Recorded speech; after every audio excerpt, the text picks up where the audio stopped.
6절입니다. 잠언 22장 6절 한 구절입니다. Today's Bible verse comes from the book of Proverbs, chapter 22, verse 6. It's one verse. 잠언 22장 6절입니다. 우리 먼저 한글로 다 같이 한 목소리로 읽고 그 다음에 영어로 다 같이 한 목소리로 읽겠습니다. We are going to read together, first in Korean and then in English. No, actually, let's do the other way around today. 오늘만 순서를 조금 바꿔서 합시다. 영어로 다 같이 한 목소리를 읽고 그 다음에 한국말로 다 같이 한 목소리를 읽겠습니다.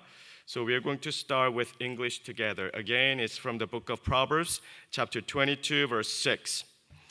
Train a child in the way he should go, and when he is old, he will not turn from it. 자, 우리 한글로 다 같이 한 목소리를 읽겠습니다. 마땅히 행할 길을 아이에게 가르치라. 그리하면 늙어도 그것을 떠나지 아니하리라. 아멘. 자, 오늘은 우리 중고등부 사역을 담당하시는 세뮤엘 노 전도사님 오셔서 말씀을 전하실 텐데요. 오실 때 큰 박수로 격려해 주세요. 아직은 하지 마시고요. At this time, our youth pastor, Pastor Sam, will come and give us the word of God. As he comes up, let's give it up for Pastor Sam.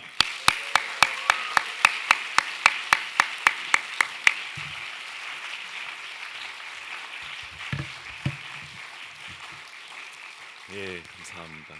좋은 아침입니다. 네, good morning to you all. Isn't our praise team just so great? 저희 찬양팀 너무 잘하지 않습니까? 제가 처음 토렌스 좋은교회 부임했을 때가 생각나는데요. 제가 이제 예배 오기 전에 그래도 중고등부가 이제 100명 정도 되는데 찬양팀이 얼마나 잘할까 이런 기대가 있었습니다. 근데 이제 첫 번째 예배를 드리는데 딱 한 명이 있더라고요. 찬양팀에 인도자가 한 명이었는데 그때 제가 생각을 했죠. 찬양에 대한 욕심을 버리겠습니다, 주님. 그래서 제가 버렸는데, 그리고 끝나고 그 인도자한테 가서 너무 감사하다고, 한 명이라도 이렇게 중고등부 학생이 있어서 너무 감사하다고. 근데 그 형제가 이야기했죠. 저 전도사님보다 1살 어립니다. 전 EM 렘넌트 학생이에요. 이렇게 이야기를 하더라고요. 근데 이제는 찬양팀이 이렇게 부흥했습니다. 이제 인원이 부족하지 않고요, 악기가 부족합니다. 네, I'm so blessed at how much growth we've had as a youth group. I remember the first time I came here to this church, and there was only one person who was leading praise. And I remember just thinking, man, Lord, I'll throw away all my desires I have for a good praise team. And I went up to the praise team leader, because there was only one of them, and I was like, hey man, you're so great. I'm great that we have one faithful youth student leading praise. And he says to me, I'm actually only 1 year younger than you, Pastor Sam. And I was like, so I realized that he was a remnant student. And now to see how far we've come within 1 year, it's such an amazing thing that God has done. So I'm gonna speak first in English, and then I'll go to Korean. So today's message, I know for a lot of you youth students, you're reading it and you're like, oh, this is actually more for parents. But actually this message, there's a huge role that it plays in the lives of children. And I don't want you guys to think of it as like you're like a 10-year-old child, but just think of it in terms of comparing to your parents. In that sort of way, you are a child. And the important thing that we learn from this passage is that we need to learn things the right way now, so that those things we learn will never leave us. So that's the importance of this passage. That's what it's trying to emphasize here. It's saying that if you're able to take time in this season of life right now and focus on how to train up as a young child, then eventually it will never leave you. So even when you grow old, it will never leave you. And if you go on the right path now, you'll never stray away. So that brings me to my first point, and I want us to focus on this first point, in that we need to identify a Christ-like example in our life and follow in their footsteps.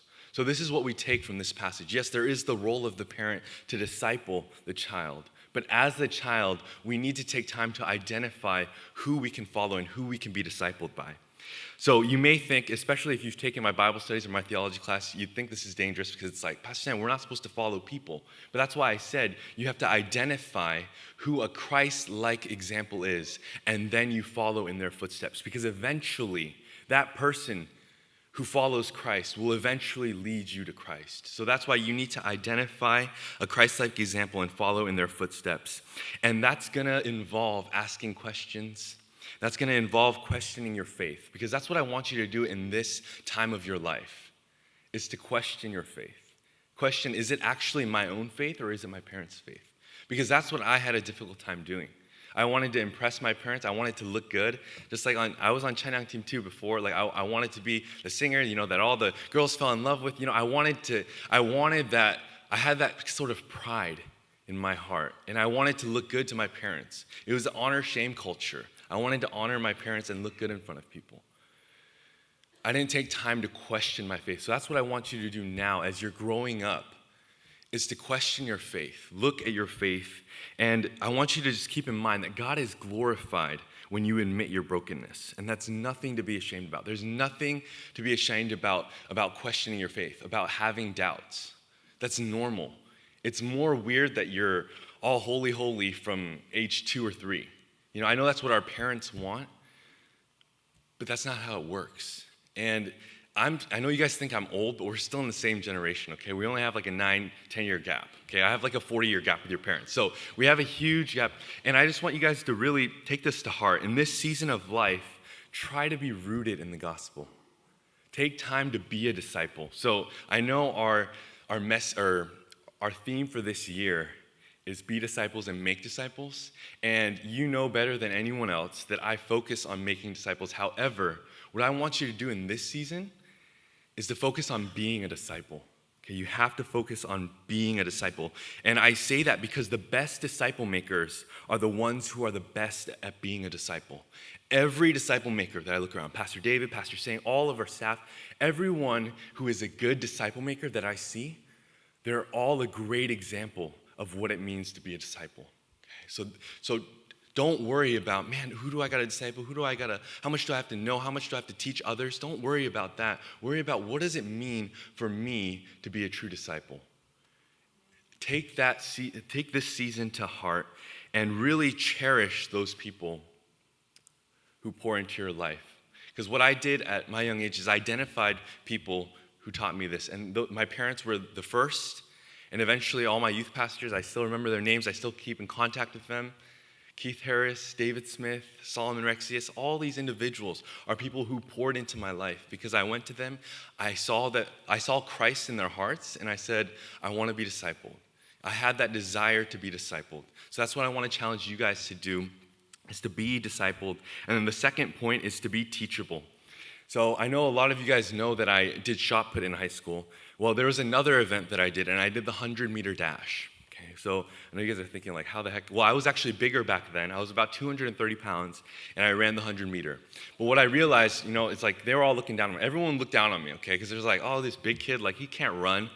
So what I did was I went to the sprinting coach, and I said, Coach Harrod, like, will you teach me how to run the 100-meter? And the 100-meter is so important because there's blocks, the starting blocks that you run from.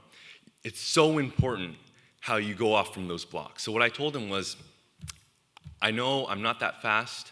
I'm not as fast as most people, but teach me how to get out of those blocks as fast as possible. I want to run as fast as possible. So that's what he taught me to do. And I took a huge portion, 6 months, just learning how to get out of the blocks. If you've ran the 100-meter or the 200-meter, you know how important it is to sprint out of those blocks. So what I emphasized, what I focused on was that, on how important the start was. And that's where you guys are in life right now. So the question is, how fast are you going to start? Because the way you start is the way you'll finish. So I remember in the 100-meter, like, man, I used to lose to everyone, okay? But there was this one race. I was in one of the fastest heats. And I just remember what Coach Harrod taught me about starting well out of the blocks. And I remember at that moment, at that race, I ran as fast as possible out of those blocks, and I actually won the race. I was slower than everyone in that heat. But when I got out of those blocks, I was the quickest. So I had like a 15-meter head start. Everyone was catching me towards the end. But when the times came out, I had won, and that was because I started well. Even though I wasn't as fast as the other guys, I started well, and I was able to win because of my fast start.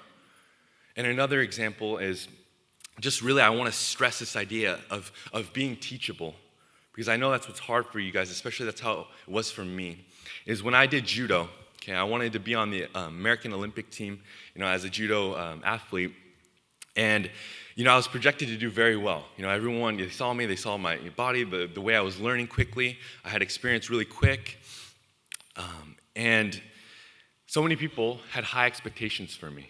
And I thought I was on the top of the world because I was this young kid, really good at judo. And you guys have heard the story, but I went up against this girl at a tournament, and I looked down on her because she was a girl. Within 30 seconds after that match started, she whooped me down to the ground. She had me in a lock, and I tapped out. But that's not the point of the story. I've told you guys this story before, but the lesson actually comes of what I was able to do after. My parents, they were like, 우리 돈도 없는데 다 투자해서 너를 키웠는데 이렇게 망신을 시키냐. So basically what I said was my parents were like, man, dude, we're poor already as it is. And we poured in all our money to you to do well, and you lose to a girl. And I was just so shamed. I just remember thinking, man, 진짜 망했다. I was like, man, I'm done for. But what I did at that moment was I went to that girl later. Okay, this took a lot of swallowing my pride. I went to her and I told her, Duna, well, she was actually an American girl, so she didn't understand. But I was like, will you teach me how to be better? So in every way, in your technique, in everything that you've done, you're way better than me. I know I'm faster, I'm quicker, I'm stronger, yet you still beat me, and you beat me within 30 seconds. So teach me. I want to be taught by you. I want to be discipled. Like, you have to teach me your ways, please. And that was swallowing a ton of pride, because a guy my size, basically think about like a 10-year-old girl, okay? That's basically who I went to, and I was like, hey, teach me. Like, I'm not good enough. I want to be better. And that's what this message is focusing on for us as children, is we have to realize the season that we're in, and yes, we may know a lot, but we still need to learn more.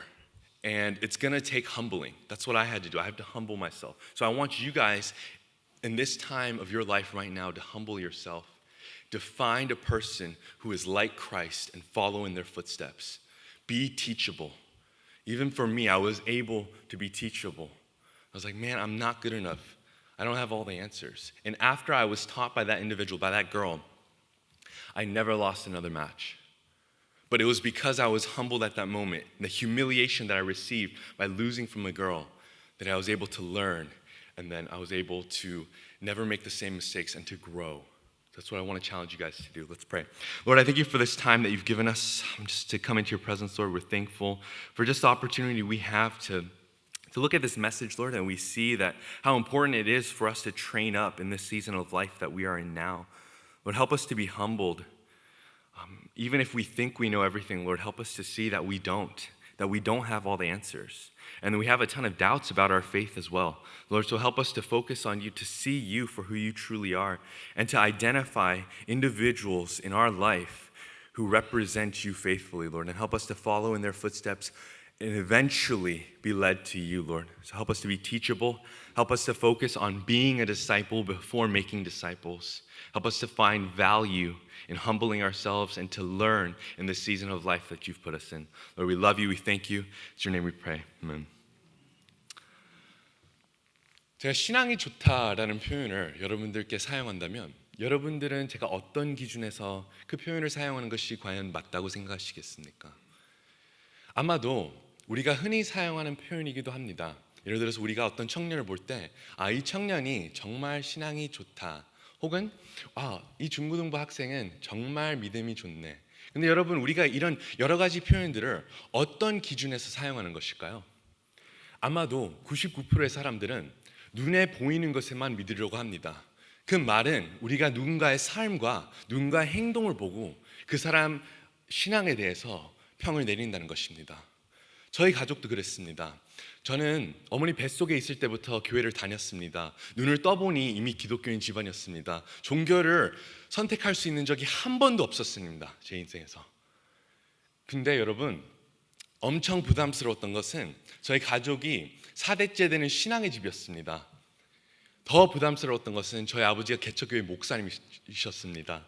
그래서 저는 하나님을 믿어야만 했습니다. 선택의 의지가 없었습니다. 여러분들은 생각할 수도 있죠. 왜?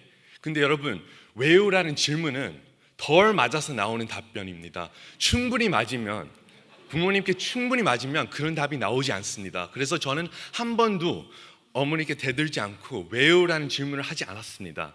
여러분, 근데 이게 참 힘듭니다. 특히 우리 세대의 힘든 점은 중고등부만 들어가도, 중등부 정도 7학년 정도 되면 연애 세계로 들어갑니다. 그래서 연애 세계에서는 외모가 전부입니다. 근데 저희 부모님은 늘 야 사무엘아, 하나님이 널 창조했다, 혹은 저희 어머님이 야 하나님이 널 섬세하게 만드셨다. 근데 이게 다 거짓말로 들리는 거예요. 왜냐면 제가 거울을 볼 때마다 하나님이 신경 쓰지 않았다는 명백한 증거를 발견해요. 아니 여러분 웃지 마세요. 되게 기분 나빠요. 농담이고요.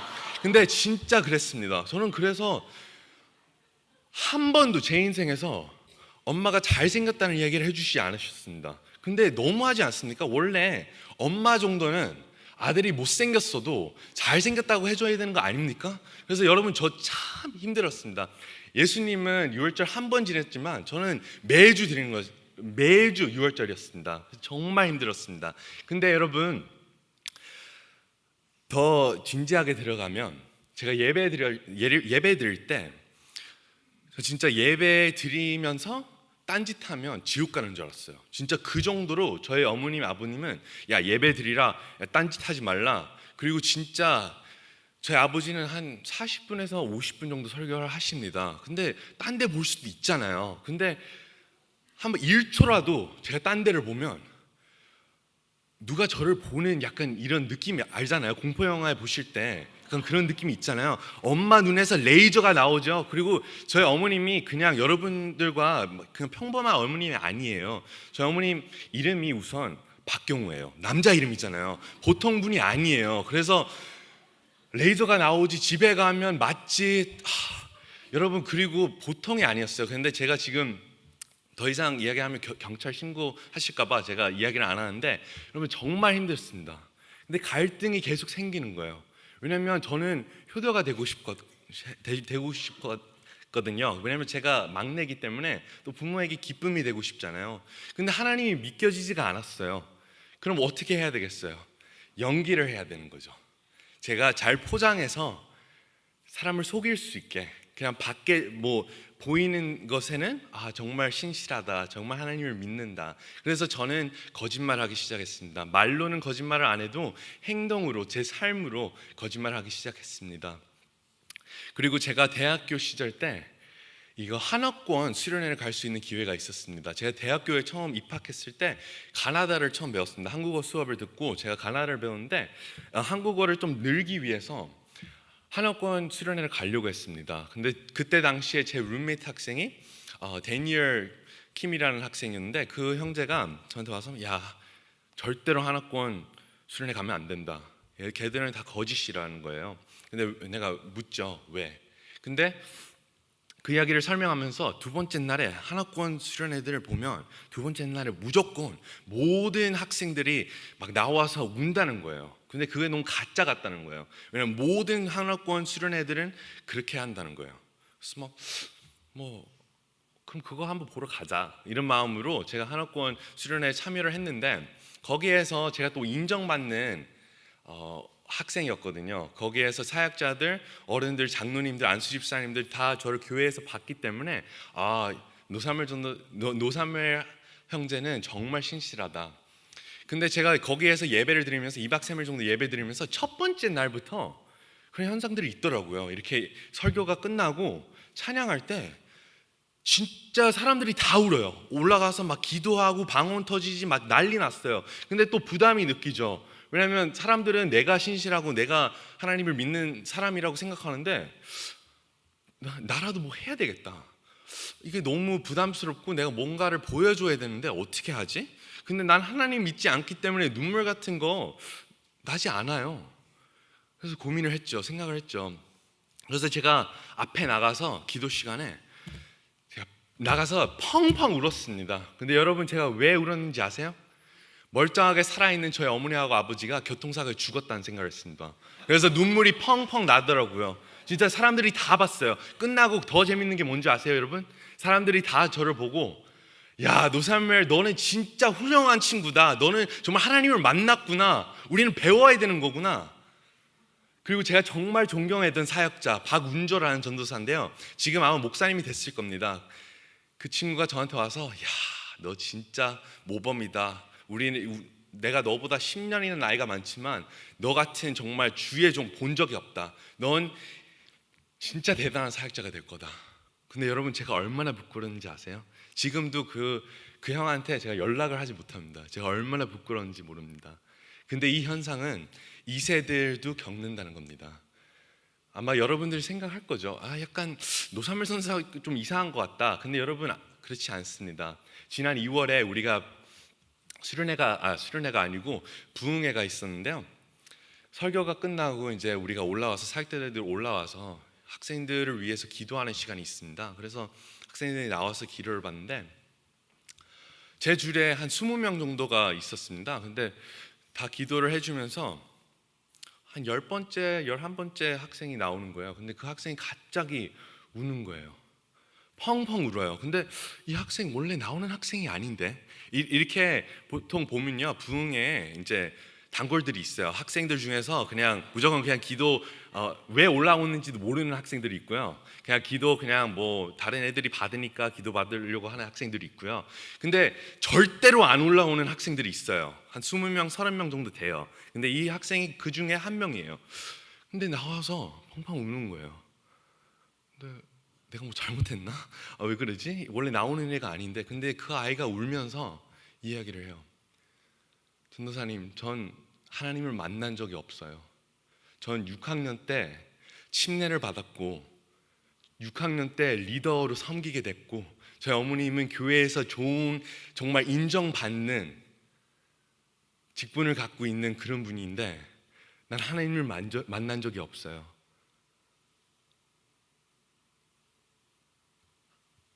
진짜 하나님이 믿고 싶은데 믿기지가 않아요. 근데 내가 누구한테도 말할 수 있는 적이 한 번도 없었어요. 왜냐? 부모님이 실망하실까 봐, 자랑을 못 하실까 봐, 교회에서. 근데 여러분, 그때 당시에 제 마음에 한 조각이 났습니다. 제가 얼마나 깨졌는지 모릅니다. 여러분, 아이들이 하나님을 만날 수 있는 환경을 만들어야 합니다. 그거는 우리의 책임입니다. 제가 그 시간에 다른 생각하지 않고 저의 잘못을 생각했습니다. 내가 얼마나 부족했나, 내가 얼마나 잘못했나. 제가 정말 신앙을 강요했던 1세들 죽기보다 싫어했습니다. 근데 그때 당시에 제가 느낀 점이 뭔지 아십니까? 내가 절대로 되지 말아야 될 사람, 제가 되고 있었습니다. 제가 같은 괴수가 되고 있었어요. 제가 그때 당시에 알게 됐어요. 그래서 내가 그 학생한테 사과했어요.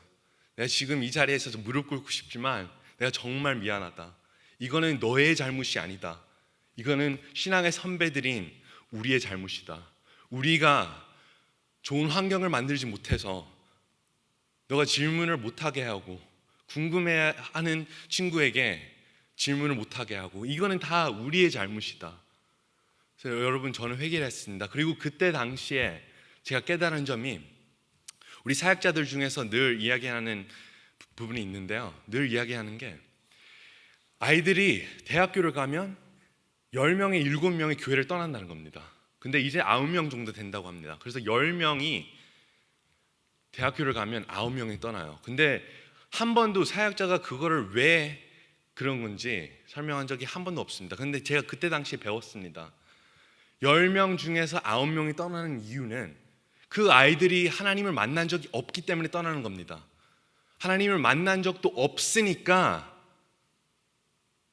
원래 교회 안도 아니었어요. 그냥 포장해서, 신앙을 포장해서 부모님의 기쁨이 되고 싶어서 신앙을 포장했던 거지 진짜 만나지 않았습니다, 여러분. 근데 여러분, 너무 심각하신데요? 그렇게 근데 심각하긴 하거든요. 근데 여러분, 결론적으로 우리의 잘못이란 겁니다. 그리고 제가 이거를 강조하는 이유가 우리가 인정하지 않으면 바뀔 수가 없어요.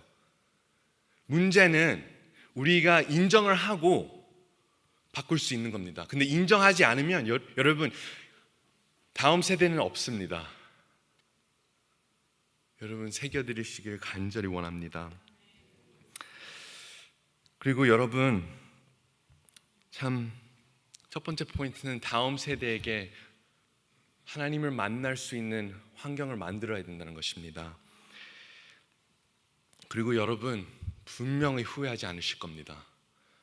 제가 2월 달에 이걸 결심하고 좋은 환경을 만들어서 아이들이 진짜 하나님을 만나기 시작했습니다. 근데 하나님을 만나기 시작하니까 아이들이 정말 변합니다. 제가 64주인 성경 공부를 시작했는데 보통 사역자들하고 이야기를 하면 선배 목사님들하고 물어보면 야 사무엘 넌 오버하는 거다, 이건 너무하다. 근데 제가 학생들한테 물어보고 야 64주 너무 길지 않냐. 근데 아이들이 무슨 소리 하는 거예요? 전도사님 너무 대충 하는 거 아니에요? 한 128주 정도 해야 되는 거 아닙니까?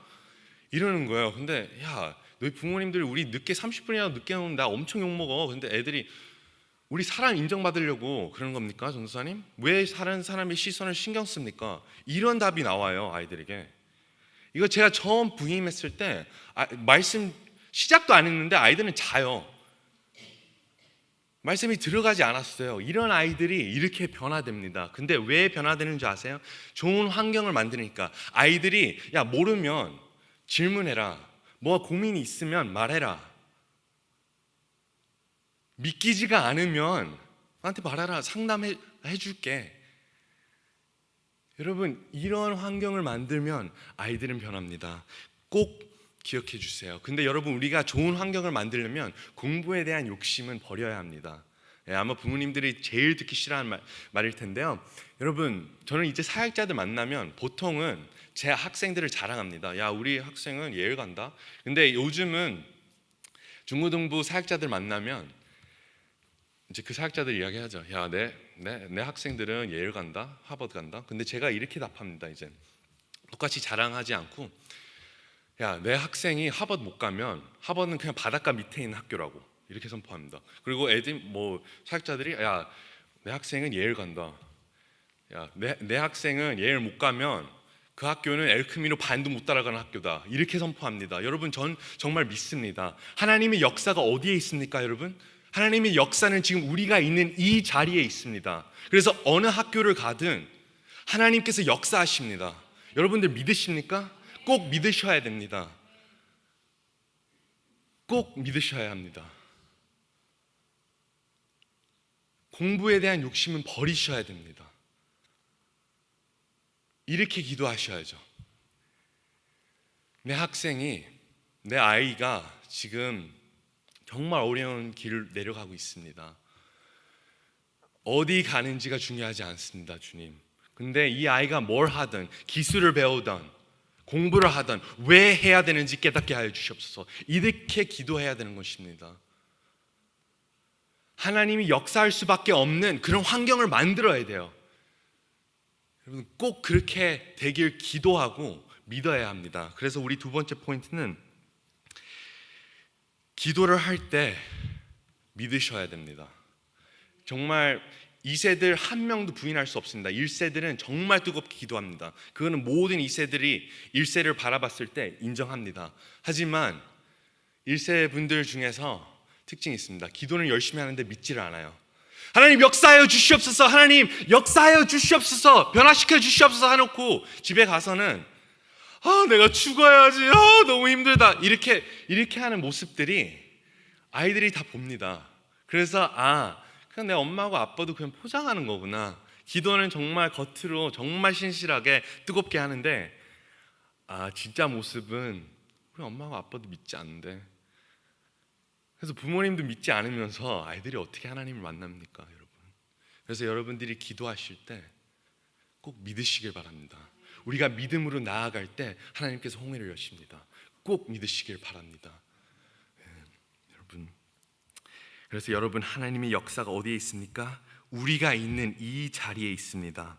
그래서 여러분 정말 믿음으로 나아가시기를 원합니다. 우리가 다음 세대에게 그냥 말로만 섬기지 마시고요, 이제 우리의 삶으로, 우리의 행동으로 좋은 모범이 되시길 간절히 원합니다. 여러분 기도하실 때 꼭 믿으시길 바랍니다. 아이들에게 좋은 환경을 만들어서 아이들이 하나님을 만날 수 있게 노력해 주시길 간절히 원합니다. 기도하겠습니다. 사랑과 은혜가 많으신 주님, 주님을 사랑한다고 고백을 했지만 사실 그 친밀함은 내 안에 다 상실되었다는 것을 고백합니다. 내 가정, 내 자녀, 내 친구, 내 문제, 내 질병, 내 꿈과 비전을 위해서 하나님을 이용한 적이 너무나 많았다는 것을 고백합니다. 너무나 많은 경우 나를 위한 삶을 살고 있었습니다. 주 예수보다 더 귀한 것은 없네 하면서도 사실 주님보다 더 귀한 것들이 많았습니다. 오래 교회를 다니고 예수를 믿으면서도 순종으로 살아가지 못했습니다. 말로는 다음 세대가 중요하다고 했지만 우리 행동에서는 그게 전혀 보여지지 않았습니다. 다음 세대에게 좋은 모범이 되지 못하고 올바른 길로 인도하지 못한 것에 뼛속 깊이 회개합니다. 자녀들이 교회를 떠나는 것에 남 탓을 했지만 사실 저희의 문제였습니다. 주님, 우리 자녀들이 하나님을 만나지 못한 것은 흔들리는 부모와 신앙의 선배들이 좋은 환경을 만들지 못한 것에 정직하게 고백하며 은혜를 구합니다. 믿는 저희들이 회개치 않는 우리의 범죄함을 용서하여 주시옵소서. 회개의 자리로 나아가도록 하나님 은혜를 내려 주시옵소서. 더 이상 입술로만 하나님을 섬기고 믿는 것이 아니라 우리의 삶으로 그 믿음이 드러날 수 있도록 간절히 소망합니다. 우리 자녀들이 하나님을 닮길 원했지만 사실 우리의 욕심입니다. 우리가 변해야 우리 자녀들이 변합니다. 이제 기도로, 행동으로, 우리의 모든 삶으로 자녀들이 예수님의 향기를 나타낼 수 있도록 역사하여 주시옵소서. 예수님의 십자가의 보혈로 우리의 죄를 씻어 주시옵소서. 오늘 말씀이 평생 우리 심령에 울림이 되도록 성령님께서 은혜를 주시길 간절히 원합니다. 다시 한번 하나님 보좌 앞에 나아가서 무릎 꿇고 회개합니다. 주님, 이 모든 것을 살아계신 주 예수 그리스도 이름으로 기도합니다.